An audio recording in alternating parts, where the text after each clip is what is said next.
what did we learn about ISO? Changing ISO shifts the sensitivity of our camera. So in shadow heavy scenarios, shooting with lower ISOs will give us more range in the shadows. And in highlight heavy scenarios, shooting with higher ISOs, 1600, 3200, 800, whatever it is, will give us more highlight headroom, theoretically. Actually, not theoretically, it's like that. And with the Pyxis, it works the same with a lot of asterisks. Let's tackle the dual base ISO first. It's not like an FX3, FX6 where you just, or C400, last week's test, go watch that. It's not like that where you just say like, okay, 400, 3200, the least amount of noise, least amount of noise. It's more like a 2-gain circuit type of thing. So you got the gain circuit 100 to 1000 ISO, and then you got the gain circuit 2, which is 1250 to 6400, or like, it can go up a lot, but 6400 basically in raw.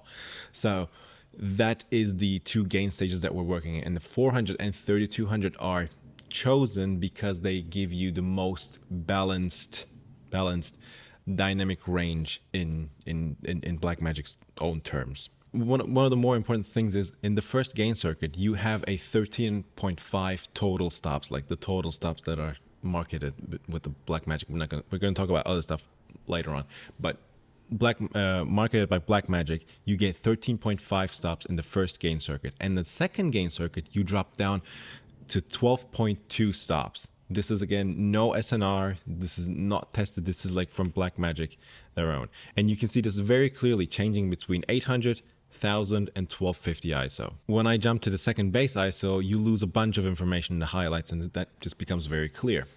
So I think one of the questions that arises in this scenario is you have a scene where you have to push the camera up to 1600 ISO because you don't have enough light. What do? You shoot at 1600 or 800 and then push it one stop. Depending on the scene, with straight 1600, you are getting less noise than 800 pushed one, or like comparable to just a little less noise than 800 pushed one. But you also lose at least 1.5 points in 1.5 stops in dynamic range. Now, this might not be a huge issue depending on the scene that you're in, or this might be a huge issue depending on the scene that you're in. All right, so let's do this basic test. We're going to use ISO 100 and 1000 for the first test, and then we're going to take a look at the other ISOs, but 100 versus 1000. I exposed for this. I'm clipping right now. I'm not going to change shutter angle or the aperture, and we're just going to go up to 1000. Nothing changes. But when I actually adjust my shutter angle to match the same exposure as 100 ISO, this happens. I get that range actually back. This is a good thing. This proves that the dynamic range shift works. So let's take a look at the other ISOs. I'm going to use 100, 400, 800, 1600, and 3200, just so that we have like 1, 2, 3, 4, 5, 6, 7, 8, like flat stops that we don't have to deal with 0.33, 0.67. So I'm exposing for this image. I'm clipping a little bit with 100 ISO, and we're not going to change the shutter angle.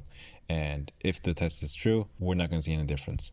400, 800, nothing different, but 1600 and 3200 will be different because we're going to the second gain circuit, and that is where we lose 1.5 stops of dynamic range. So that appears to be true too. So that's good.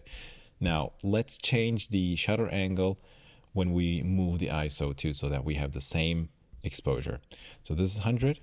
400, we gain the clipped area back. 800, there's nothing to gain back anymore, so we're good there. 1600 and 3200. You can see that the noise is getting more apparent, but the ISO thing actually worked, so that's good. As another example, let's take ISO 800 as our base, and we're clipping just a little bit here, and we're going to change the shutter angle and the ISO with us. This is 400, and clipping is more, and this is 100, clipping is again more. 100, 400, 800. This is good. So 1600, again, clipping appears to be more, and according to those screenshots that I showed before, 3200 and 800 should have the same amount of highlight latitude. So 3200, 800. A lot more noise, and less information is going to be available in the shadows, but this seems to be true. So it works. Yoo-hoo!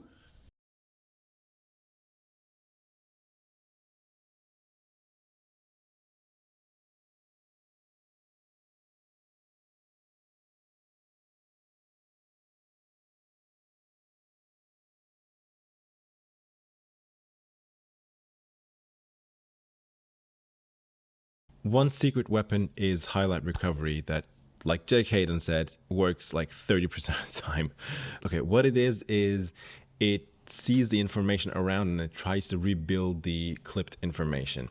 And it does that really well. The times where a lamp is clipped, a window is clipped, a little bit of sky is clipped, stuff like that, where it's what your eyes expect something to be clipped or like to be high brightness, and then it recovers that. I think in those situations it does that really well. It doesn't do well with skin tones. It doesn't do well with saturated tones and colorful tones in general. So in my eyes, I see this tool as a weapon to give me smoother roll off rather than a stop more in the highlights.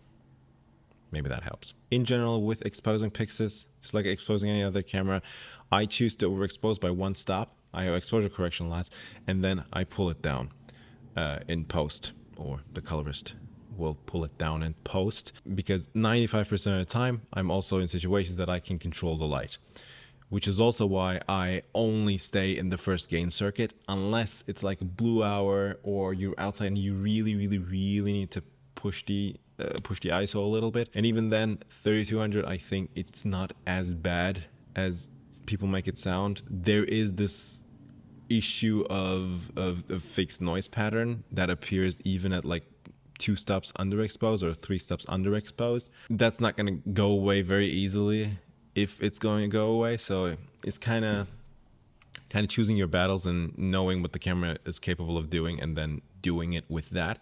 And that's why we test the cameras, and it's important like that.